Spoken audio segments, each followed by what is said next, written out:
Traffic ಕಿರಿಕಿರಿಗೆ flying ಟ್ಯಾಕ್ಸಿಯೇ ಪರಿಹಾರ. ಮಾಮೂಲಿ ವಾಹನಕ್ಕಿಂತ 10 ಪಟ್ಟು ಸ್ಪೀಡ್ ಆಗಿ ಸಂಚಾರ ಮಾಡುತ್ತೆ ಈ ಫ್ಲೈಯಿಂಗ್ ಟ್ಯಾಕ್ಸಿ. ದೇಶದ ಪ್ರಮುಖ ನಗರಗಳಲ್ಲಿ ಕೆಲವೇ ತಿಂಗಳಲ್ಲಿ ಈ ಸೌಲಭ್ಯ ಲಭ್ಯವಾಗಬಹುದು.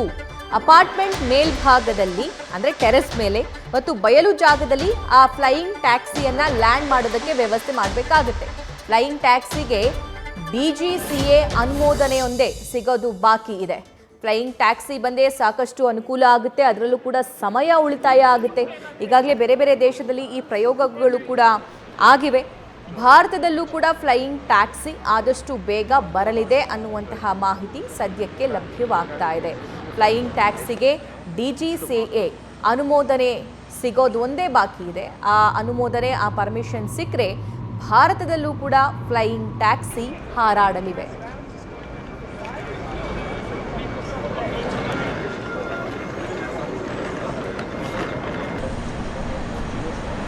Now, in the researching process, we are make the right. ಈ ಬಗ್ಗೆ ಮತ್ತಷ್ಟು ಮಾಹಿತಿಯನ್ನು ನಮ್ಮ ಸೀನಿಯರ್ ಕರೆಸ್ಪಾಂಡೆಂಟ್ ಚಂದ್ರಮೋಹನ್ ನೀಡ್ತಾರೆ. ಚಂದ್ರಮೋಹನ್, ಫ್ಲೈಯಿಂಗ್ ಟ್ಯಾಕ್ಸಿ ಬಗ್ಗೆ ಬೇರೆ ಬೇರೆ ದೇಶದಲ್ಲಿ ನಾವು ಕೇಳ್ತಾ ಇದ್ವಿ, ಆದರೆ ಇಲ್ಲಿ ಭಾರತದಲ್ಲೂ ಕೂಡ ಈ ಬಗ್ಗೆ ರಿಸರ್ಚ್ ನಡೆದಿದೆ.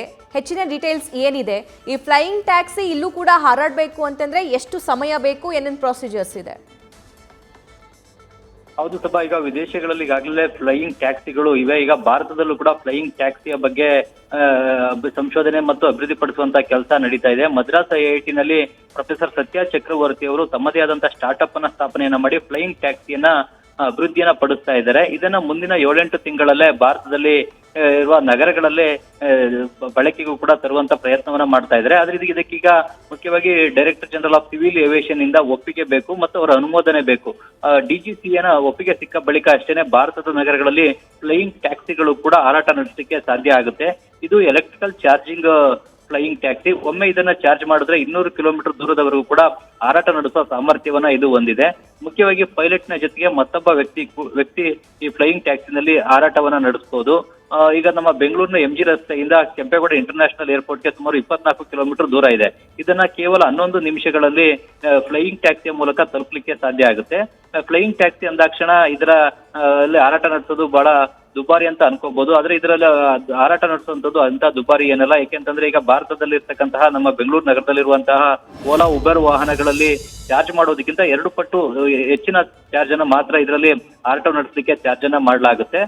ಹಾಗಾಗಿ ಇದು ಜನಸಾಮಾನ್ಯರಿಗೂ ಕೂಡ ಕೈಗೆಟುಕುವಂತ ದರದಲ್ಲೇ ಇರುತ್ತೆ. ಇದ್ರ ಬಗ್ಗೆ ಈಗ ಹೆಚ್ಚಿನ ಸಂಶೋಧನೆಯನ್ನು ಕೂಡ ನಡೆಸಲಾಗ್ತಾ ಇದೆ. ಈಗ DGCAದ ಒಪ್ಪಿಗೆ ಸಿಗುವಂತದ್ದು ಮಾತ್ರ ಬಾಕಿ ಇದೆ.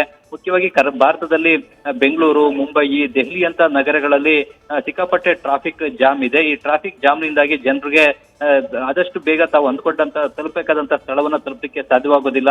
ಟ್ರಾಫಿಕ್ ಜಾಮ್ ನಲ್ಲೇ ಸಿಲುಕಾಕೊಂಡೇನೆ ಗಂಟೆಗಟ್ಟಲೆ ಸಮಯವನ್ನು ಕೂಡ ವ್ಯರ್ಥ ಮಾಡಬೇಕಾಗುತ್ತೆ. ಇದರಿಂದಾಗಿ ಜನರ ಸಮಯ ವ್ಯರ್ಥ ಆಗ್ತಾ ಇದೆ. ಈ ಒಂದು ಕಾರಣಕ್ಕಾಗಿನೇ ಈ ಫ್ಲೈಯಿಂಗ್ ಟ್ಯಾಕ್ಸಿಗಳು ಈ ಟ್ರಾಫಿಕ್ ಜಾಮ್ ಇರುವಂತಹ ನಗರಗಳಿಗೆ ಬೇಗ ಯಾವ್ದಾದ್ರು ಒಂದು ಸ್ಥಳವನ್ನ ತಲುಪಲಿಕ್ಕೆ ಅನುಕೂಲ ಆಗ್ತವೆ. ಮುಖ್ಯವಾಗಿ ಈ ಫ್ಲೈಯಿಂಗ್ ಟ್ಯಾಕ್ಸಿನ ಲ್ಯಾಂಡ್ ಮಾಡ್ಲಿಕ್ಕೆ ಹೆಚ್ಚಿನ ಜಾಗ ಕೂಡ ಬೇಕಾಗೋದಿಲ್ಲ. ಯಾವ್ದಾದ್ರು ಅಪಾರ್ಟ್ಮೆಂಟ್ ನ ಟೆರೆಸ್ ನ ಮೇಲೂ ಕೂಡ ಲ್ಯಾಂಡಿಂಗ್ ಅನ್ನ ಮಾಡಬಹುದು ಮತ್ತು ಬಯಲು ಜಾಗದಲ್ಲಿ 1600 ಚದರ ಅಡಿ ಜಾಗ ಇದ್ರೆ ಅಲ್ಲೂ ಕೂಡ ಲ್ಯಾಂಡಿಂಗ್ ಅನ್ನ ಮಾಡ್ಲಿಕ್ಕೆ ಅವಕಾಶ ಇದೆ. ಹೀಗಾಗಿ ಹೆಚ್ಚಿನ ಜಾಗ ಇಲ್ದೇನೆ ಕಡಿಮೆ ಜಾಗದಲ್ಲಿ ಇದನ್ನ ಲ್ಯಾಂಡಿಂಗ್ ಮಾಡ್ಲಿಕ್ಕೂ ಕೂಡ ಅವಕಾಶ ಇದೆ ಮತ್ತು ಟೇಕ್ ಆಫ್ ಅನ್ನು ಕೂಡ ಮಾಡಬಹುದು. ಹಾಗಾಗಿ ಇದು ಬೆಂಗಳೂರು, ಮುಂಬೈ, ದೆಹಲಿ ಅಂತ ನಗರಗಳಿಗೆ ಈ ಟ್ರಾಫಿಕ್ ಜಾಮ್ ಸಮಸ್ಯೆಗೆ ಪರಿಹಾರವನ್ನ ಮುಂದಿನ ದಿನಗಳಲ್ಲಿ ನೀಡುವಂತಹ ನಿರೀಕ್ಷೆ ಇದೆ. Sabha, thank you Chandramohan. Right, flying ಟ್ಯಾಕ್ಸಿಗೆ ಅನುಮೋದನೆ ಏನಾದರೂ ಸಿಕ್ಕರೆ ಮುಂದಿನ 8-10 ತಿಂಗಳಲ್ಲಿ ಫ್ಲೈಯಿಂಗ್ ಟ್ಯಾಕ್ಸಿ ನಮ್ಮ ದೇಶದಲ್ಲೂ ನಮ್ಮ ಬೆಂಗಳೂರಲ್ಲೂ ಕೂಡ ಹಾರಾಡಲಿವೆ. ಆದರೆ ಇದು ಲ್ಯಾಂಡ್ ಆಗುವಂಥದ್ದು ಟೆರೆಸ್ ಅಂದರೆ ಎತ್ತರದ ಬಿಲ್ಡಿಂಗ್ನ ಟೆರೆಸ್ ಮೇಲೆ ಇಲ್ಲದೇ ಇದ್ದರೆ ಅದಕ್ಕೆ ಆಗಿರುವಂತಹ ಒಂದು ಬಯಲು ಜಾಗವನ್ನು ಫಿಕ್ಸ್ ಮಾಡಬೇಕಾಗುತ್ತೆ. ಸೊ ಅಲ್ಲಿ ಇಲ್ಲಿ ಲ್ಯಾಂಡ್ ಆಗಬಹುದು. ಸಾಮಾನ್ಯವಾಗಿ ನಾವು ಮೆಜೆಸ್ಟಿಕ್ನಿಂದ ಬ್ಯಾಂಗ್ಳೂರ್ ಏರ್ಪೋರ್ಟ್ಗೆ ಹೋಗುವಂತಹ ಸಂದರ್ಭದಲ್ಲಿ 1,000ದಿಂದ 1,500 ರೂಪಾಯಿವರೆಗೂ ಓಲಾ, ಊಬರ್ ಟ್ಯಾಕ್ಸಿಗಳು ಚಾರ್ಜ್ ಮಾಡ್ತವೆ. ಅದಕ್ಕಿಂತ 2 ಪಟ್ಟು ಜಾಸ್ತಿ ಮಾತ್ರ ಆಗುತ್ತೆ ಇದರ ದುಡ್ಡು, ಇದರ ದರ ಅನ್ನುವಂತಹ ಮಾಹಿತಿ ಸದ್ಯಕ್ಕೆ ಲಭ್ಯವಾಗ್ತಾ ಇದೆ ಮದ್ರಾಸಲ್ಲಿ ಆಗಿರುವಂತಹ ರಿಸರ್ಚ್ ಪ್ರಕಾರ. ಸೊ ಎಲ್ಲ ಅನುಮೋದನೆ, ಎಲ್ಲ ಪರ್ಮಿಷನ್ ಏನಾದರೂ ಇದಕ್ಕೆ ಸಿಕ್ಕರೆ ಪ್ರೊಸೀಜರ್ಸ್ ಪ್ರಕಾರ 8ರಿಂದ 10 ತಿಂಗಳ ಒಳಗಾಗಿ ಭಾರತದಲ್ಲೂ ಕೂಡ ಈ ಫ್ಲೈಯಿಂಗ್ ಟ್ಯಾಕ್ಸಿಗಳು ಹಾರಾಟವನ್ನು ನಡೆಸಲಿವೆ.